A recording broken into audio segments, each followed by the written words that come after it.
So, yun guys, magbablog tayo ngayon pero ako lang mag-isa kasi tanda ko yung last vlog ko is 5 months ago. Itong Spicy Hotdog Level 3.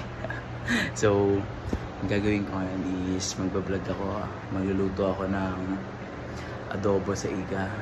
Kung di nyo alam yun, parang adobo pero walang sabaw, ganun. Pero may plot twist. Tsaka papakita ko sa inyo mamaya yung plot twist. Nakabalik na tayo and nakapamili na tayo. Bali, sa gagawin nating adobo is talagay tayo ng patatas kasi hindi kompletong adobo pag walang patatas. Okay. And then, dito naman sa pork natin. Ano lang te? Liempo. Basta liempo. Tapos, isang pahaba yung kung alam nyo yun. And then, 4 na cut. Tapos, nagastos ko is nasa 270 pesos. Pero 200 na kasi bibili ako ng juice kasi masarap kainin tong adobo kapag may juice. So, yung plot twist, 8 lang. Okay na. Nahiwa ko na lahat. Yan. Sarami yung tingin nyo. Sulit ba yung 20 pesos ko para sa patatas?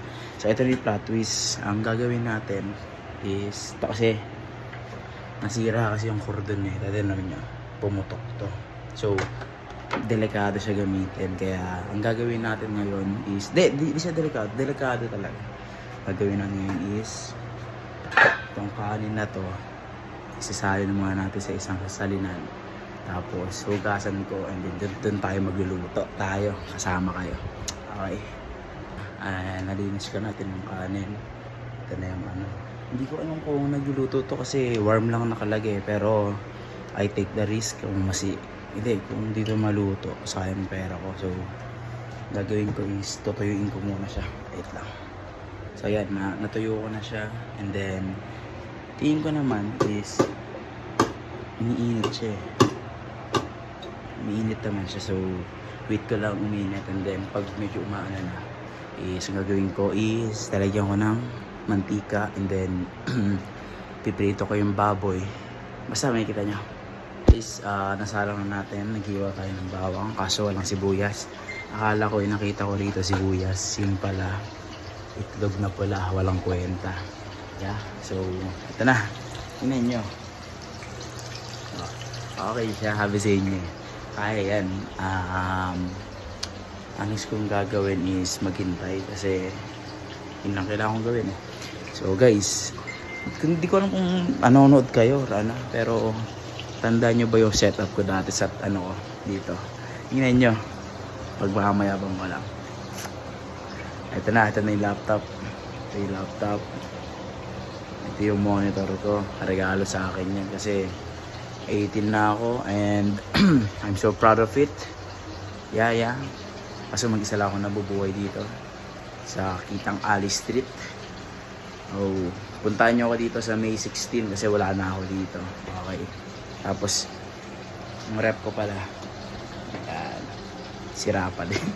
Update ko sa inyo guys is matagal siya maluto kasi eto bigla siya umaangat. Kapag umangat siya, nagwa-warm yan.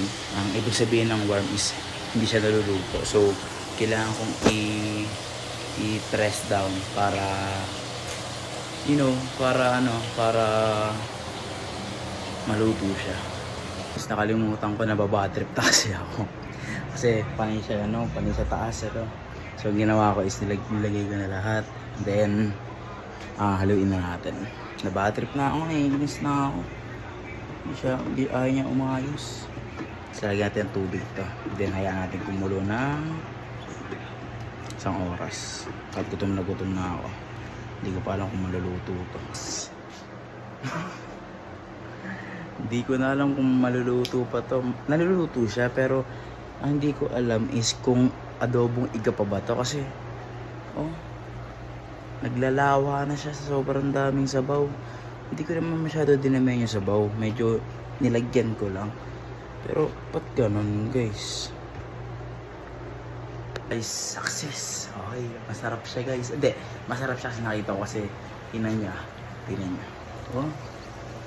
Ayun yung gusto natin consistency na iga siya, wala siyang sabaw. Tapos masarap yung kanin, medyo malamig, pero hindi siya malamig, like sakto lang. Tapos yung patatas, di natin pinalatan kasi masarap yun. So, ayun.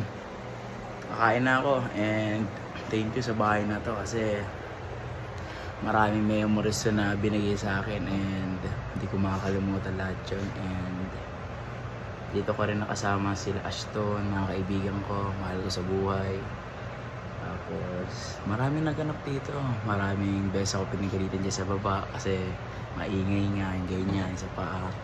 And okay lang naman sa akin, may miss ko rin. Tapos pinaka-miss ko dito guys yung yung nag-garant pinaka-miss ko dito yung CR. Kasi CR ko guys, sobrang laki. Sarap dito laki guys. Kung nakikita sa personal, ito malaki. Masarap dito maligo, magsing-sing, kanta-kanta. Kasi natry namin nila Ashton, Troy, maligo dito sabay-sabay. Kasya pa tatlong tao. Tapos, ano ko ba? Ito yung kwarto ko. Maraming ganap dito guys. Sadyang lang. Malinis yan. Tapos, wala na.